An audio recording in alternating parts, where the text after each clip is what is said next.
जगत के स्वाभिमान है, ऋषिमुनियों की संतान है, ऋषिमुनियों की संतान है, ऋषिमुनियों की संतान है। आपको पलके और आंखें धीरे से योग स्वभाव में आ जाए तो हर मुश्किल शुरुआत करते हैं। तो मंद गति आपको समझ में आ गई। आराम आराम से करना है। 30 सेकंड से लेके हम 10 सेकंड 15 सेकंड जितनी हमारी क्षमता है उतना समय हम बढ़ सकते हैं और उतना ही समय हम आराम से सांस को बाहर छोड़ें। ये हो गई मंद गति। अब मध्यम में क्या करना है? प्रेशर से बढ़ना है, प्रेशर से छोड़ना है। अगर नासिका में हमारा लिक्विड आता है तो हमें साथ में नेपकिन या दुपट्टा रखना है, ताकि ये शरीर का कचरा है। हमारे अंदर कफ है, वो जरूरी तो है। कफ, पित्त और वायु, ये तीनों की जरूरत हमारे शरीर के अंदर है, पर उसका बैलेंस होना चाहिए। वो अगर कम होता है तो भी हम बीमार पड़ते हैं, वो ज़्यादा हो जाता है तो भी हम बीमार पड़ते हैं। तो वो जो भी ज़्यादा कचरा है उसे हमें बाहर निकालना है। हम कचरा एक नाक से निकालते हैं, मुंह से भी निकालते हैं, मल द्वार से निकालते हैं और मूत्र द्वार से निकालते हैं। ये 4 प्रकार से हमारे शरीर से कचरा बाहर जाता है। और 5वीं एक जगह ऐसी है कि हम वहाँ से कचरा छोड़ते नहीं है। बोलो कौन सी है? नहीं, हमारे छिद्र से पसीना, पसीना हमारे शरीर का कचरा है, पर हम बाहर छोड़ते नहीं। हमारे स्वामी जी कहते हैं रोज का 250 ग्राम यानी कि 250 ml हम निचोड़े कपड़े को, शरीर को लूज के, तो 250 पसीना निकलना चाहिए दिन का। और जिनका इतना निकला तो वो कभी बीमार नहीं। तो ये हमने मंद गति से किया। मध्यम गति से क्या करना है? फोर्स से बढ़ना है, यानी कि ताकत से बढ़ना है, ताकत से। भले नाक से लिक्विड निकल जाए, निकलने दें, बराबर। तो ऐसे बढ़ते हैं, ऐसे भर दिया तो पूरा प्रेशर से ऐसे छोड़ देना।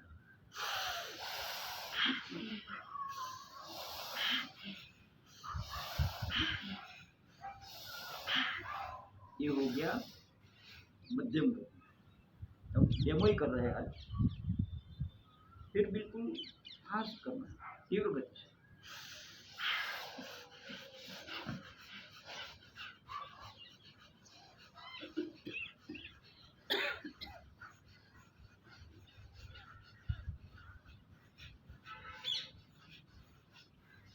ऐसे बिल्कुल फास्ट, धीरे धीरे हम जब आगे बढ़ेंगे तो ये हम कर सकते हैं। हमारी फेफड़े की जितनी क्षमता बढ़ती है उतना हम आराम से कर पाएंगे। और ये हमें क्यों करना है? अपना जो जीवन है, भगवान ने हमें यहाँ पृथ्वी पर भेजा है, तो हमारा आयुष्य सालों में नहीं है, दिनों में नहीं है, सांसों पर है।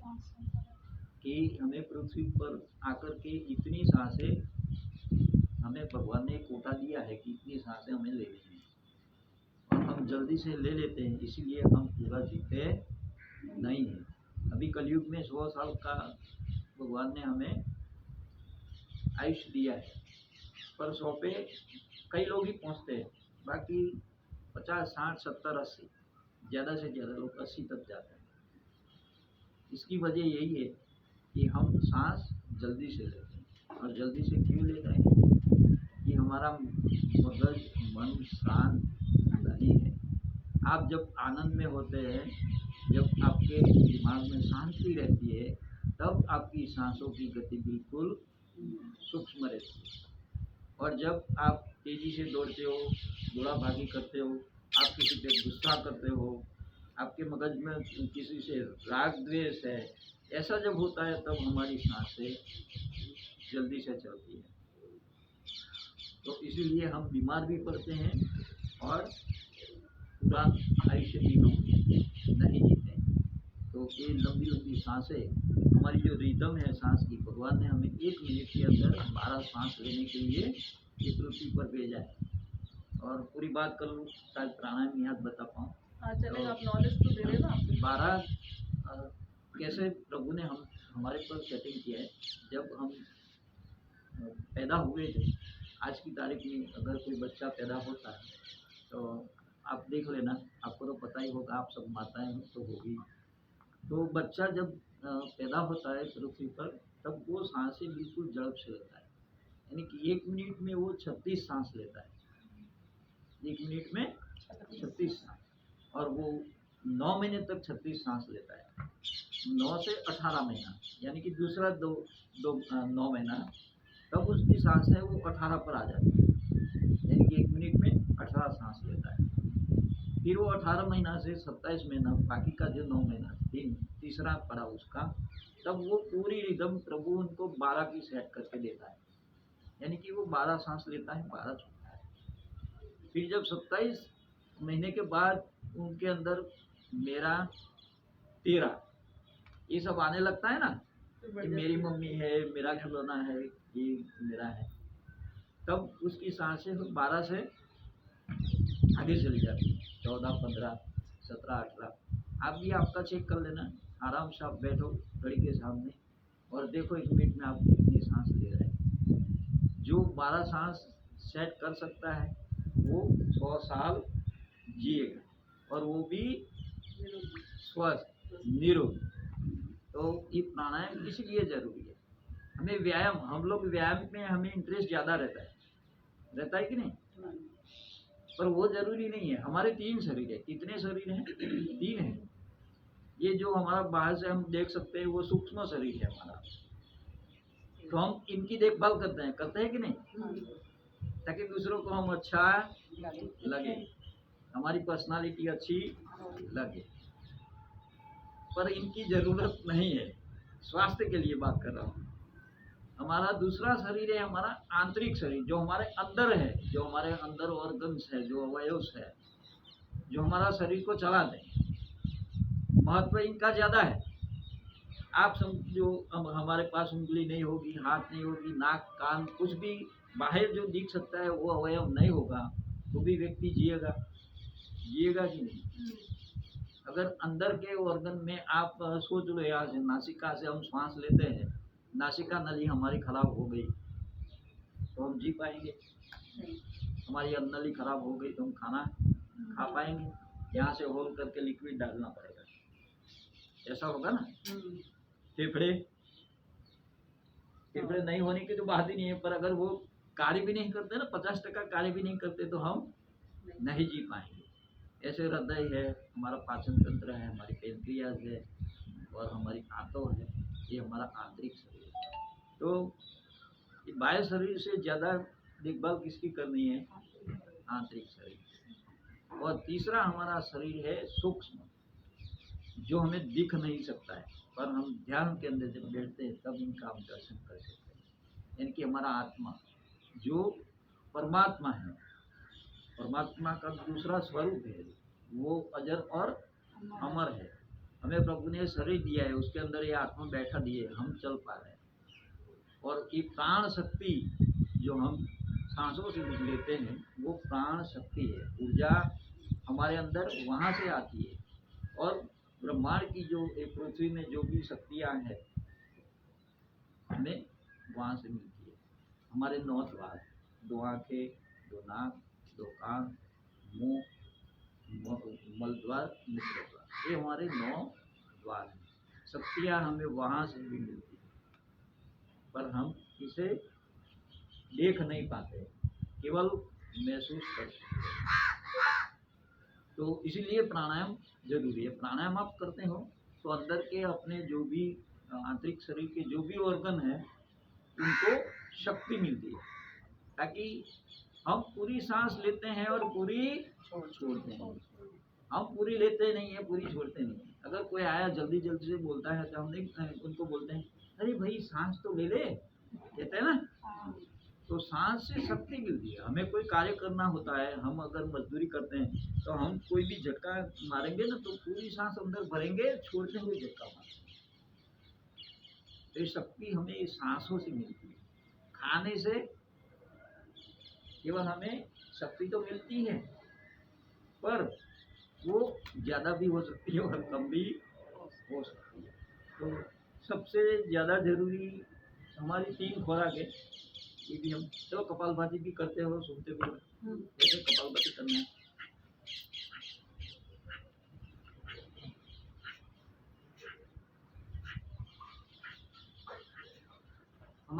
हमारा जीवन कैसे चलता है? 3 चीज़ों से चलता है। हम खुराक खाते हैं ना, रोज 3 टाइम या 4 टाइम, कई लोग 5 टाइम भी खाते हैं, सोते वक्त भी खाते हैं, 5 सभी खाते हैं। तो एक तो ये ठोस खुराक हुआ जो हम चबा कर खाते हैं, उसे ठोस खुराक बोलते हैं, यानी कि कठोर। दूसरा है द्रव्य रूपी खुराक, द्रव्य यानी कि जो लिक्विड हम पीते हैं, खाना खाने के बाद हम पानी पीते हैं, जूस भी पीते हैं, शरबत पीते हैं, तो हुआ द्रव्य खुराक। और तीसरी खुराक हुई, तीनों का काम भी अलग अलग है। तीसरी खुराक हमारी है ये वायु, जो बहुत जरूरी है। हम खाना नहीं खाते हैं, हम उपवास करते हैं ना, नवरात्रि करते हैं, कई 11 करते हैं, पूनम करते हैं, तो बिना खाना हमारा शरीर चलता है कि नहीं? अगर 9 दिन हमने खाना नहीं किया तो थोड़ा शरीर में कमजोरी आएगी, पर हम जिएंगे तो जरूर। वैसे पानी के बिना हम कई 11 करते हैं, निर्जला जो भी आगे आएगी, बीमक 11 से शुरू होती है, 5-11 से, वो हमारे हिंदू शास्त्र में निर्जला उपवास करने के लिए बोला गया है। निर्जला मतलब कि जल भी नहीं लेना है। आप जल नहीं पी सकते तो दूसरा तो कोई खा ही नहीं सकते, तो 24 घंटा का निर्जला उपवास भी होता है। और कहीं हमने देखा है कि केदारनाथ की होनार के समय में कई लोगों के पास खाना पानी कुछ नहीं था और 3-3, 4-4 दिन तक वो जिए थे। कई लोग की बात कर रहा हूँ, सभी की बात नहीं कर रहा हूँ। तो मतलब कि हम खाना नहीं खाएंगे तो भी जी पाएंगे, पानी नहीं पिएंगे तो भी जी पाएंगे कुछ समय तक। पर आप ऐसा सोच लो कि हमें उपवास करना है सांसों का, हमें सांस नहीं लेनी है, कितना समय नहीं ले पाओगे? कम से कम या ज़्यादा से ज़्यादा 1 मिनट, इससे ज़्यादा हम नहीं रोक पाएंगे। रोक पाते हैं? नहीं रोक पाते। तो महत्व किसका है? वायु का, सांसों का। जिस लोगों ने वायु पे अपना नियंत्रण कर लिया, आपको पता है 2 लोग अपने गुजरात के ऐसे हैं जो सालों से खुराक खाते ही नहीं, पता है आपको? एक अंबाजी में वो माता जी था, प्रहलाद भाई, जो अभी यही साल में उसकी डेथ हो गई। आपको पता है? नहीं, आपको पता है? वो खाना नहीं खाते। क्यों नहीं खाते?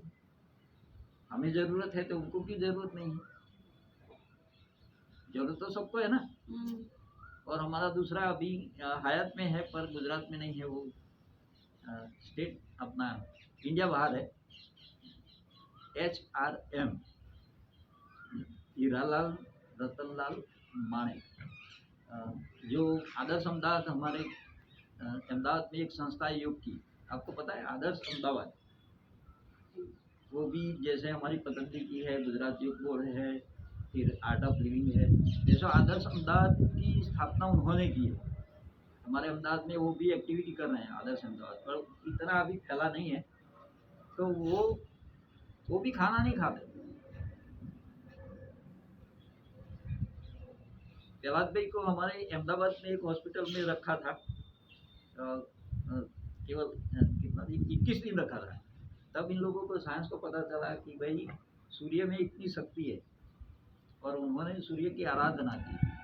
वो भी आराधना हम भी कर सकते हैं, हम भी बिना खाना रह सकते हैं, पर उनकी जो मेथड जो है सूर्य की आराधना की, वो हमें पूरी करनी होती है। 2 साल लगते हैं, 2 साल।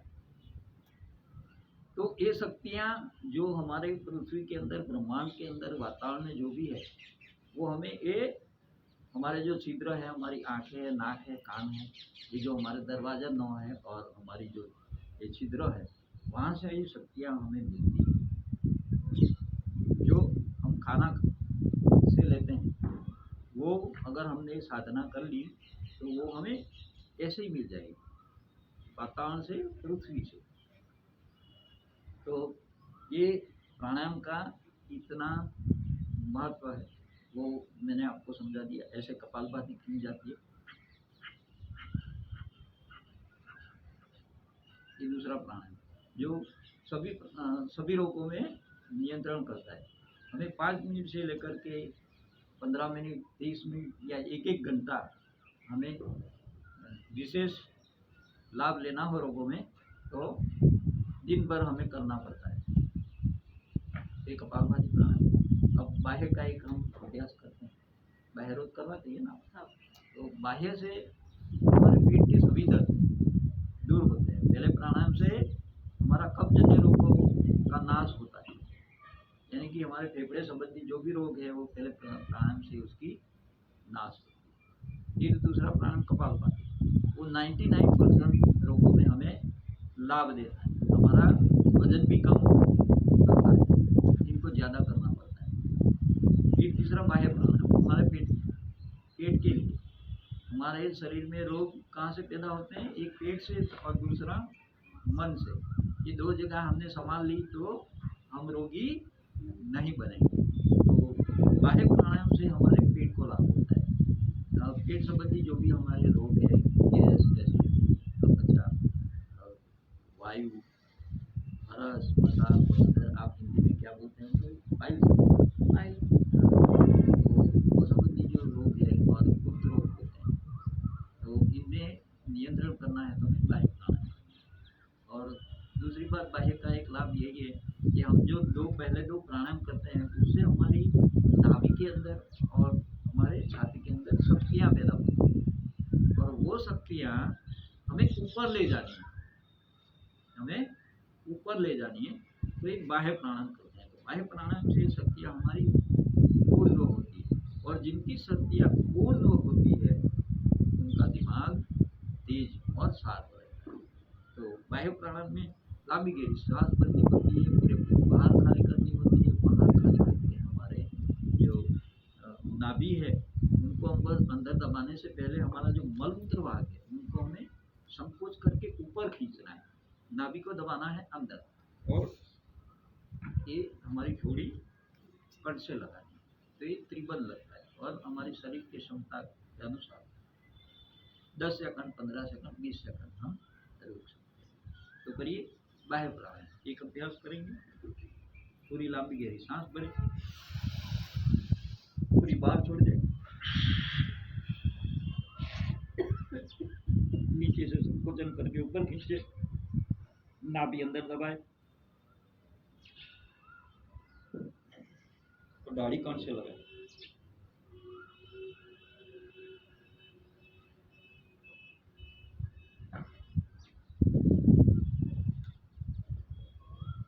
और फिर ऐसे छोड़कर उड़ाए, पोजीशन में आ जाए। पता चल गया एक बाह्य प्राणायाम। फिर उसके साथ में अग्निसार क्रिया हम करते हैं। हम खाना खाते हैं तो बर्तन को कैसे साफ करते हैं? बराबर साफ करते हैं ना। तेल या घी से हमने जो खुराक बनाई है तो उनको हम बराबर घिसते हैं, 2-3 पानी निकालते हैं, पाउडर डालते हैं, मट्टी डालते हैं या राख डालते हैं, कुछ भी डालते हैं। पर हमारे अंदर जो वही खुराक हमने अंदर दिया है तो उनकी सफाई के लिए हम कुछ सोचते हैं? नहीं सोचते हैं ना। तो ये भी तो साफ होना चाहिए ना। तो उनको सफाई करने के लिए ये अग्निसार क्रिया है। यानी कि आप कैसे भी करो, अपना शरीर का हलन चलन होगा तब हमारा शरीर साफ होगा, तब तक नहीं होगा। 2 दिन नहीं नहाएंगे तो चलेगा, पर हमारा पेट साफ आना चाहिए। तो अग्निसार क्रिया ऐसे ही करते हैं। पूरा श्वास भरते हैं, पूरे बाहर खाली कर देते हैं, और बाहर ही होल्ड करके उसको अंदर बाहर धक्का लगाते हैं ऐसे।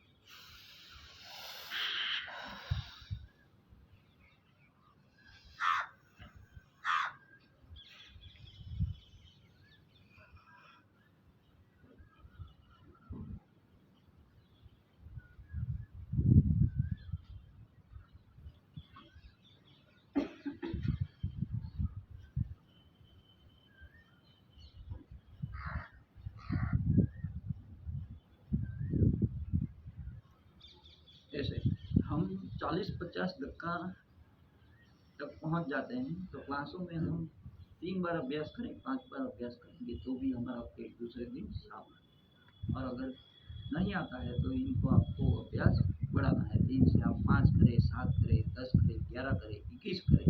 ज़्यादा कब्जियत का प्रॉब्लम है तो लोग 21 कर सकते हैं। ये 3 प्राणायाम हो गए जो मैंने बताया कि कैसे कैसे व्यक्तियों को नहीं करना है, गर्भवती महिला को नहीं करना है, आपका 3-4 दिन का जो पीरियड होता है उस समय नहीं करना है, ऑपरेशन हो तो 6 महीने तक नहीं करना है, और हृदय रोगी हो और सांस जिनकी फूलती हो इन लोगों को आराम से करना है। बाकी के प्राणायाम हम सभी कर सकते हैं, बीमार भी कर सकता है और कोई भी पोजीशन में कर सकते हैं। तो आगे का चौथा प्राणायाम है जो हमारा थायराइड होता है ना, थायराइड की भी ज़्यादा प्रॉब्लम हो रही है। किसी को सूखा थायराइड होता है, शरीर सूखने लगता है, और लीला थायराइड जिसको बोलते हैं वो मोटा हो जाता है, यानी कि सूजन आ जाती है शरीर को।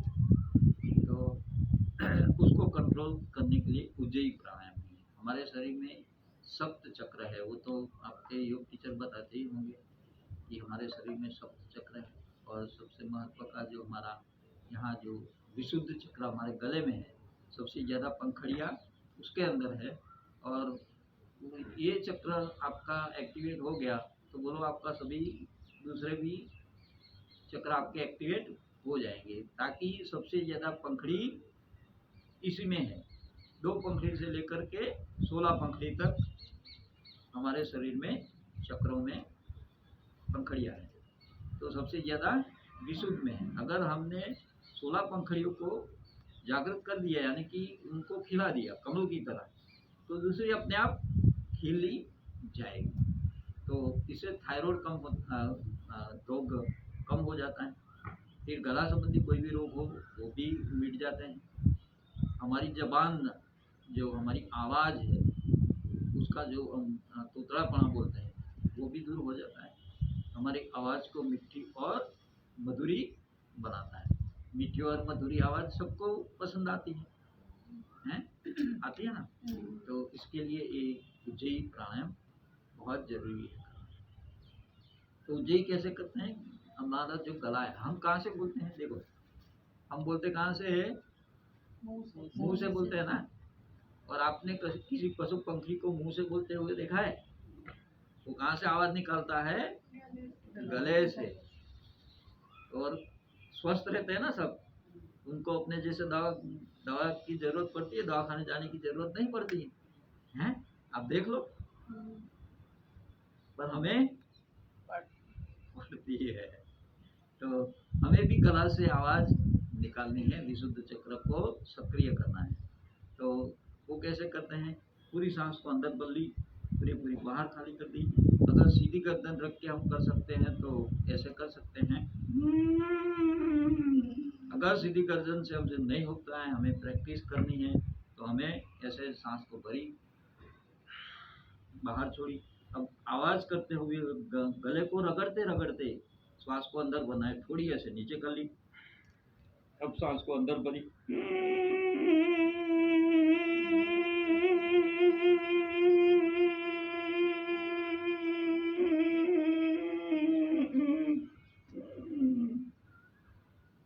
सांस पूरी अंदर भर जाती है, थोड़ी हमें कंठ से लगा देनी है और शरीर की क्षमता के अनुसार रुकना है।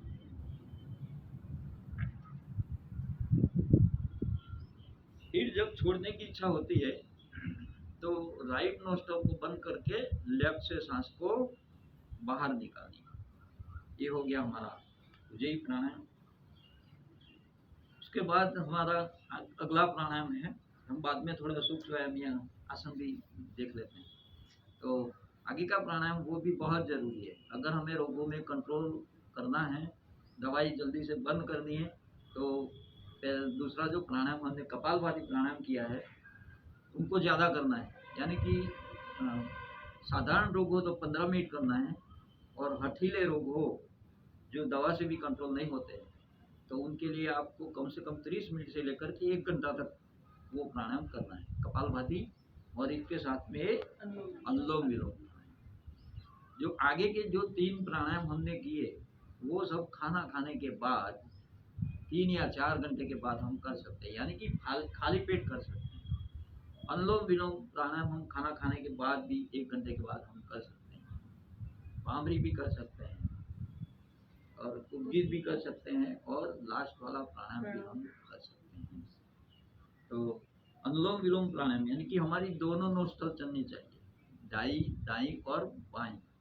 किसी एक चलती है तो हमारे शरीर पर उसका प्रभाव पड़ता है और उसी हिसाब से रोग होते हैं। हमारे पास इतना समय नहीं है, हम बात इतना इसके बारे में नहीं समझा पाएंगे, पर हमारी 3 मुख्य नाड़ी है। हमारे शरीर के अंदर मुख्य नाड़ी कितनी है? 3 है।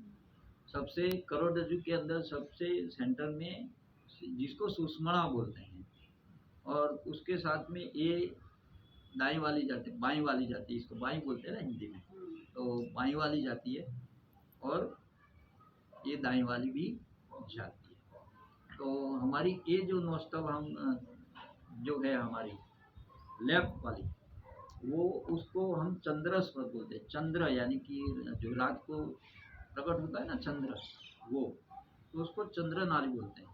और ये है सूर्य नाड़ी। और जो चंद्र का काम क्या है? हमें शीतलता देता है, और सूर्य का काम क्या है? ऊर्जा देता है।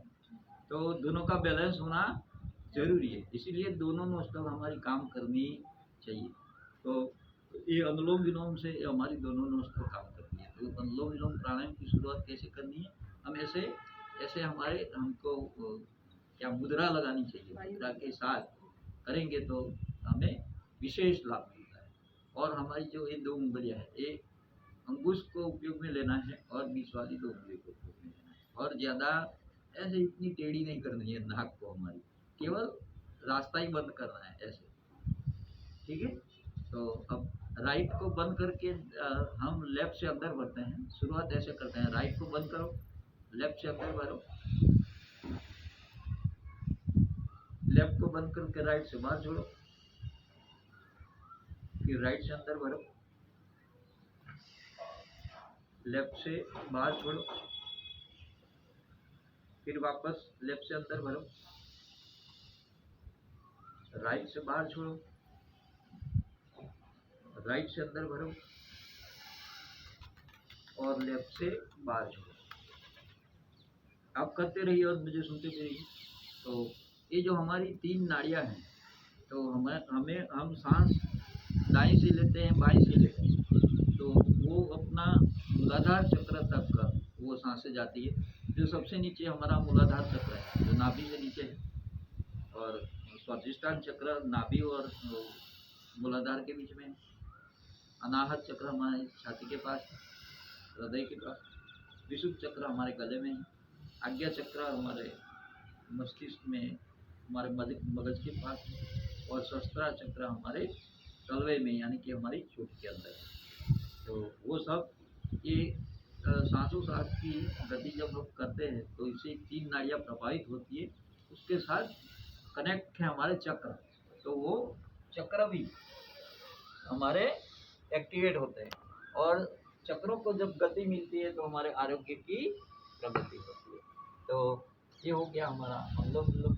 तो हमें जब भी विश्राम करना हो तो हमारी लेफ्ट नासिका से सांस छोड़ के फिर हमें विश्राम करना है, यानी कि शुरुआत भी लेफ्ट से करनी है और इसका अंत भी लेफ्ट से करना है, ठीक है। तो ये हो गया हमारा अनुलोम विलोम प्राणायाम। फिर हम करेंगे भांभरी प्राणायाम। भांभरी के 2 अभ्यास करते हैं। तो ऐसे पहली जो हमारी उंगली है वो हम तिलक करते हैं, वहाँ ऐसे रखते हैं। 3 उंगलियां हमारी आँखों पर आ जाती है। दोनों अंगूठा से हमारे कान के दरवाजे बंद करते हैं और 2 अभ्यास करेंगे। पूरा सांस को अंदर भर के भंवरे की जेम गूंज लगानी है। तो करें भांभरी प्राणायाम।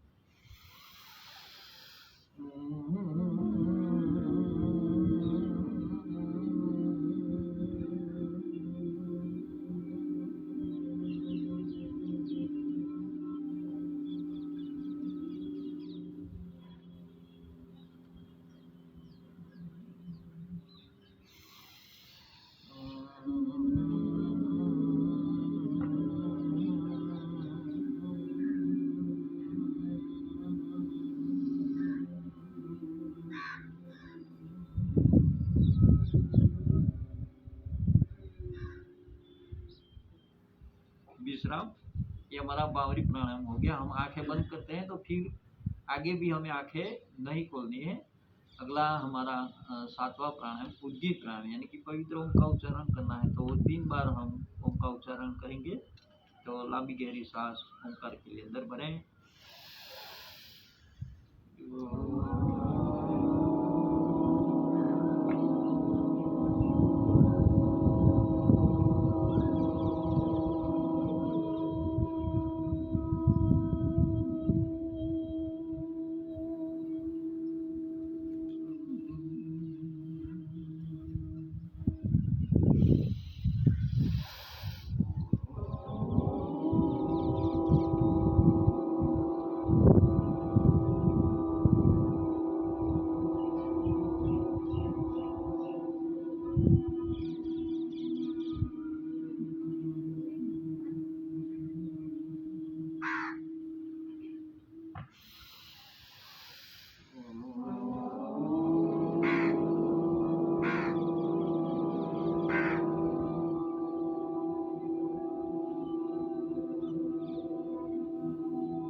ये हमारा 7वां प्राणायाम हो गया। आंखें बंदी रखें।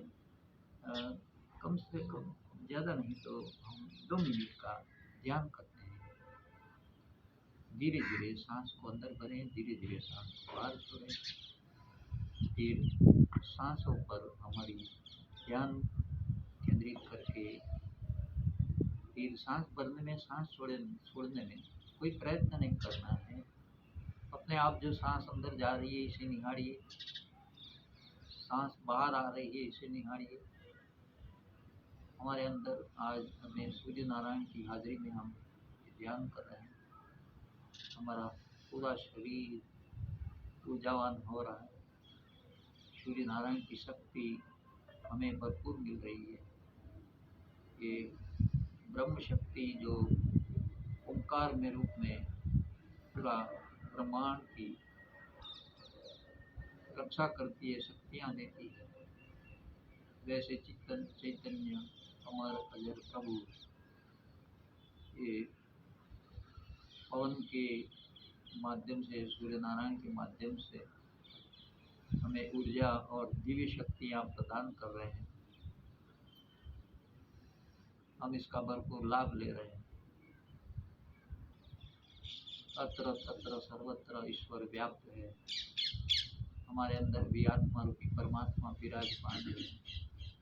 जब वो परमात्मा हमारा साथ छोड़ देता है तब हमारा शरीर मृत हो जाता है।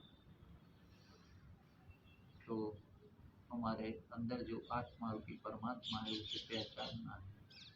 हम भी ईश्वर की शक्तियाँ हैं, हम ईश्वर के दूत हैं। ये पृथ्वी पर हमें प्रभु ने मनुष्य का अवतार, ये सभी जीव सृष्टि की सेवा करने के लिए दिया है। परिवार हमारी जवाबदारी है, समाज भी हमारी ही जवाबदारी है, और जहाँ हमने जन्म लिया है उसी देश, उस राष्ट्र की भी हमारी जवाबदारी है। हम अपने लिए तो कुछ करें पर दूसरों के लिए भी कुछ करें, समाज के लिए करें, राष्ट्र के लिए करें। यही हमारा कर्तव्य है। प्रभु ने हमें शुभ कार्य करने के लिए ये पृथ्वी पर भेजा है। तो यही बात हमें ध्यान रखनी है।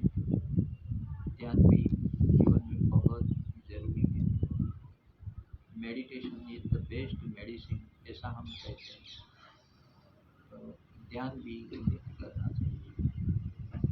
तो हमारे इष्ट देव है उनको याद करेंगे। दोनों हाथों को ऊपर उठाए और ये अजर अमर चैतन्य महाप्रभु को हम वंदन करें, हमारे इष्ट देव को हम वंदन करें और उनका दर्शन कृपा आशीर्वाद का लाभ लेते हुए ध्यान से बाहर आ जाए। दोनों हाथों का दर्शन करें। गरम गरम उजान तेज आंखों पर रहा है, आंखों नहीं खोले। हमारे पास 5-7 मिनट का समय है। हमारा शरीर कैसा होना चाहिए? फ्लेक्सिबल होना चाहिए। तो जो चीज हार्ड होती है वो टूटती है, टूटते हैं ना। कोई कोई पेड़ की लकड़ी हो, सूखी हो, तो उसको आप तोड़ना चाहेंगे तो टूट जाएगी, टूटेगी कि नहीं। और वो बिल्कुल लीली हो, इसके अंदर जान है, तो वो नहीं टूटेगी, वो बेंड हो जाएगी। जैसे हम पानी की नली भी हमारी, देखो हम लेके आते हैं, 1 साल 2 साल में वो खराब हो जाती है, हार्ड हो जाती है। तो जो हार्ड होती है वो चीज़ टूटती है। तो हमें हार्ड हमारे शरीर को नहीं बनाना है। तो हम हमारी फ्लेक्सिबिलिटी चेक कर लेते हैं कि हमारे पास अगर वायु हम पूरी तरह से शरीर में लेंगे तो हमारे अंदर शक्तियाँ होगी, तो हम उस सबको कर पाएंगे। गाड़ी के टायर के अंदर हवा नहीं है तो गाड़ी चलती है, चलेगी तो परफॉर्मेंस नहीं देगी ना, एवरेज नहीं देगी। वैसे कोई वॉलीबॉल है, इसके अंदर पूरी हवा नहीं हो तो वो उछलेगा नहीं, उछलेगा। वही हमें लागू पड़ता है, हमारे अंदर पूरी शरीर के अंदर सांस भर के वायु नहीं ली तो हम भी वो नहीं कर पाएंगे। और हमारे शरीर में कहीं ना कहीं किसी को पैर दुखता है, किसी को हाथ दुखता है, किसी को सर दुखता है, किसी को कमर दुखती है कि नहीं। तो उसका मतलब कि हमारे शरीर के अंदर वायु पूरी नहीं है, और नहीं है इसीलिए हमारा शरीर की फ्लेक्सिबिलिटी भी नहीं है। तो हम देखो हमारे एक गौमुखासन से हमारे पैर और हमारे हाथ दोनों की फ्लेक्सिबिलिटी हम चेक कर सकते हैं। तो देखो गौमुखासन में पोजीशन लेना ही सबसे बड़ी मुश्किल होती है लोगों को। तो हम कैसे कर सकते हैं, ऐसे भी कर सकते हैं। जो एक पैर पर बैलेंस नहीं कर सकता है वो ऐसे करता है, और ये जो हमारे दोनों घुटने हैं वो ऊपर नीचे आने चाहिए। तो ऐसे कर सकते हैं जो एक पैर पर बैलेंस नहीं बना सकता, और दूसरा जो एक पैर पर बैलेंस बना सकता है वो उसको ऐसे बैठ जाना है, ऐसे एक पैर पे बैठना है, दूसरा पैर ऐसे ले लिया, ठीक है। ये बैठक की पोजीशन होगी। ये हमारे फ्लेक्सिबल होंगे तो ये पोजीशन आएगी, नहीं तो नहीं आएगी। और जो घुटन नीचे है वो हाथ नीचे से लेना है, दूसरा ऊपर से लेना है, ऐसे दूसरा हाथ से हम सपोर्ट करके इसको ही सीधा भी कर सकते हैं, और ऐसे पकड़ लेना है, सीधा देखना है। अगर हम पकड़ पाते हैं तो समझ लो हमारी हाथों की फ्लेक्सिबिलिटी अच्छी है। मतलब वैसे ही दूसरी तरफ एक तरफ पकड़ में आता है, एक तरफ फ्लेक्सिबल है। बात सही है, मेरे तो दोनों ही नहीं आते अभी तक। नहीं, दोनों बाजू आना चाहिए। हाँ, दोनों ही नहीं आते, दोनों बाजू आना चाहिए।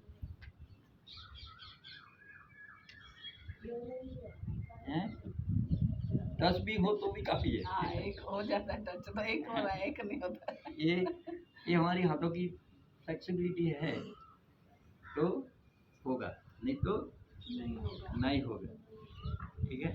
फिर बैठे बैठे हम कमर की कर लेते हैं, जैसे खड़ा करके करते हैं तो समय हमारे पास कम है, तो हमें पश्चिमोत्तासन करना है। तो पश्चिमोत्तासन में हम 3 अभ्यास करते हैं।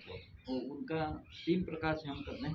पहला ये है, ऐसा करके सांसों को अंदर भरते हैं, शरीर को ऊपर उठाते हैं, सांस छोड़ करके आगे झुक जाते हैं, ऐसे 1 2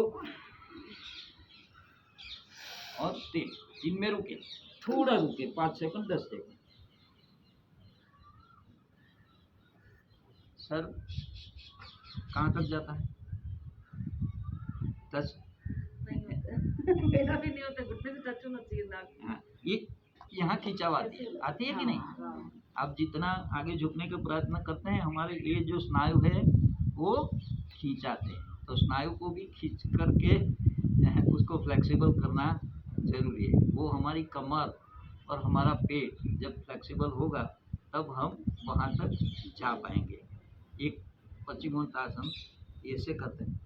दूसरा हम करते हैं जिनको वेट जल्दी से कम करना है तो उनको सो करके बैठना है, और सपोर्ट नहीं लेना है, वो ध्यान रखना है। और दूसरी बात ये ध्यान रखनी है कि उठते समय हमारी पानी जो है वो ज़मीन से लगी रहनी चाहिए, भले आगे पीछे हो उसका कोई बात नहीं, पर उठनी नहीं चाहिए, तब लाभ होगा। तो ये दूसरा ऐसे करते हैं हम, ऐसे पकड़ लिया, फिर ऐसे सो जाएंगे, दोनों हाथों को पीछे की तरफ ले जाके ऐसे सो गए। फिर हमें बैठना है, बिना सपोर्ट के बैठना है, ऐसे। हम लोग सो नहीं सकेंगे। सो जाते हैं उठने में सो सकेंगे पर फिर उठने में दिक्कत होती है। हाँ, जाते हैं, तो सो जाते धीरे धीरे हैं। आपको ये प्रैक्टिस करनी है। आप पश्चिमोत्तानासन में यही कराओ। मैं करवाती हूँ ये, लेकिन अभी जो नहीं कर पाते उनको बोलती हूँ बैठे बैठे वाले करो पश्चिम हाँ, हाँ, बैठे बैठे हम लोग कर सकते हैं। तो हाँ, लेकिन ये- ट्राई किया करो, एक दो बार ट्राई ये किया करो। आप करोगे ना तो आपका वेट जो है कंट्रोल में आने लगेगा। अच्छा, तो देखो मेरा पाँव देखना, आप आगे पीछे होगा पर धरती से उठेगा नहीं, ऐसे नहीं उठना नहीं चाहिए। आगे हमारा ऐसे ये मेरा थोड़ा उठ जाता ये है। दूसरा है, पूरा पीछे की तरफ पलटी मारनी है और फिर बैठना है। तो बच्चे तो कर ही पाएंगे। ऐसा किया, फिर हाथों को पीछे ले जाके पैरों को ऊपर उठा लेते हैं, जितना हमसे उठता है उतना पीछे की तरफ ले जाएंगे। ऐसे फिर है विपरीत बोलते हैं, हाँ, विपरीत पश्चिमोत्तानासन। देखो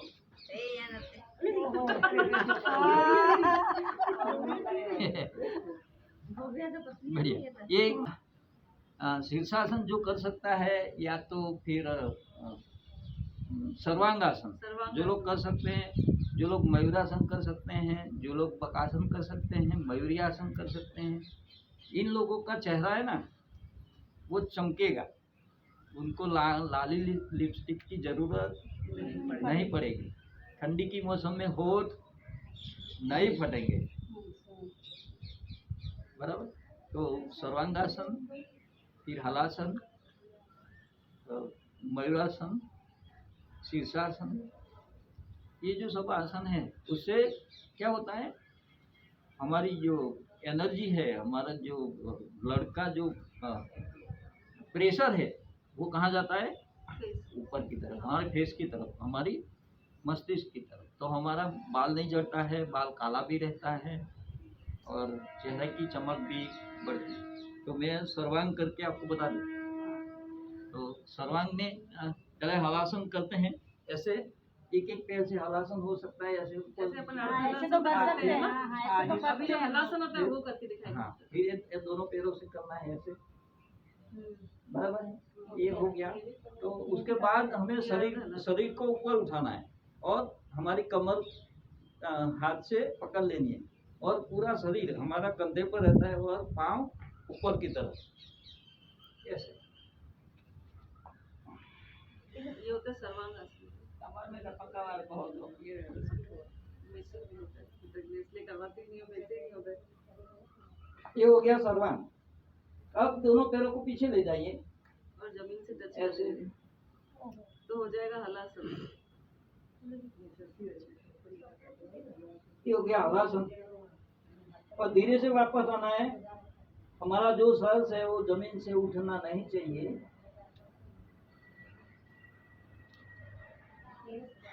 ऐसे वापस आना है। ये हो गया हमारा सर्वांगासन। तो धीरे धीरे आप करते जाइए। जैसे ये जो सब एडवांस आसन इसको बोलते हैं, तो ये ऐसे तो जो क्या बोलते सीनियर सिटीजन 60 साल के बाद नहीं करना है। मेरी उम्र कितनी है, 63, पर फिर भी मैं करता हूँ। मैं शरीर से भले ही विरुद्ध हूँ, पर मैं मेरे मन और आत्मा से विरुद्ध नहीं हूँ। मैं अपने आप को विरुद्ध नहीं समझता हूँ, इसलिए मैं सभी व्यायाम और आसने भी कर लेता हूँ। तो हम कोई भी व्यायाम या आसन करें, हमें ये ध्यान रखना है कि हमारे शरीर को नुकसान नहीं होना चाहिए। फायदा हो ना हो वो दूसरी बात है, पर नुकसान तो नहीं होना चाहिए। तो हम ऐसे कठिन कोई आसन करते हैं तो हमें क्या करना है, गद्दे के अंदर करना है। गद्दा हो ना, उसके अंदर करना है, जिससे हमारा अनबैलेंस हो, बॉडी जमीन पे पछड़ाती है तो हमें इंजरी नहीं होगी। ठीक है, या तो फिर आप वो लोन वाला गार्डन हो वहाँ आप कर सकते हैं। तो मयूरासन में खास करके हमारी नाक जो है उसका ज़्यादा ध्यान रखना है, नाजुक है हमारी नाक। वो अगर टूट गई ना तो फिर मुश्किल होगी। तो इसलिए हमें हमारा जो ये स्ट्रॉन्ग भाग है, तो उसी टाइम हमें अनबैलेंस होता है तो इसको टच कर देना है, नाक हमारी टच ना हो इसका ध्यान रखना है। वो बकासन और मयूरासन और मयूरी आसन में तो हम सिस्टमली करते हैं तो धीरे धीरे हम सब कर पाएंगे। मेरा वीडियो भी फेसबुक में रखा हुआ था, तो वीडियो निकाल देती हूँ आपको। हाँ तो निकालो, कोई बात नहीं। देखो हम ऐसे ऐसे सो गए, फिर हमें मयूरासन करना है तो हमें ये दोनों हाथ हैं ऐसे ले करके फिर हमारे शरीर को पूरा ऊपर उठाना है। ऐसे पूरा शरीर ऊपर उठा लिया, ठीक है, जैसे हो गए। अब धीरे से हमारा सर है वो जमीन पे रख दो। फिर हमारे जो दोनों हाथ है, मयूर का पाँव कैसे रहता है, ऐसे नहीं रहता है, वो ऐसे रहता है। तो ये हमारा सर है वो जमीन पे टच कर दिया, ऐसे हमने पूरा शरीर को ऊपर उठा लिया, दोनों हाथों को ऐसे कर दिया। और हमारी जो कोहनी है, कोहनियाँ पेट की तरफ जाएगी ऐसे। और फिर धीरे से पहले आगे से शरीर को उठा लिया, फिर धीरे से दोनों पैरों को उठाना है।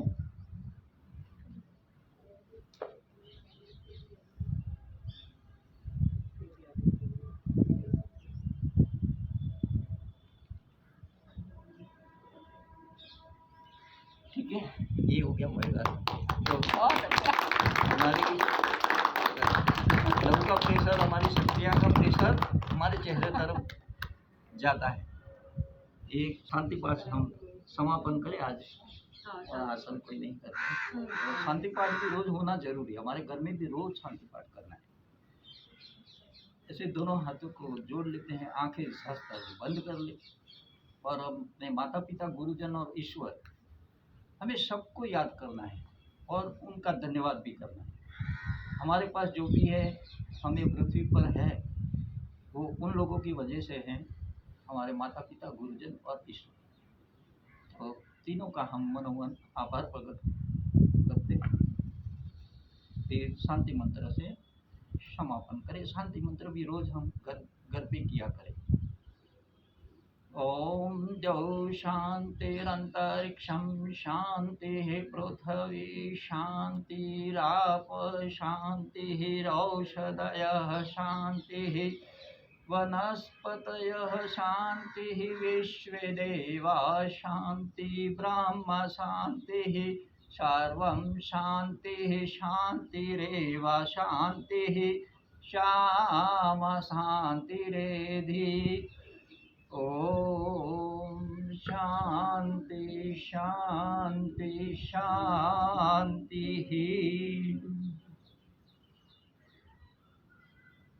ओम प्रणाम। जय हिंद, जय भारत।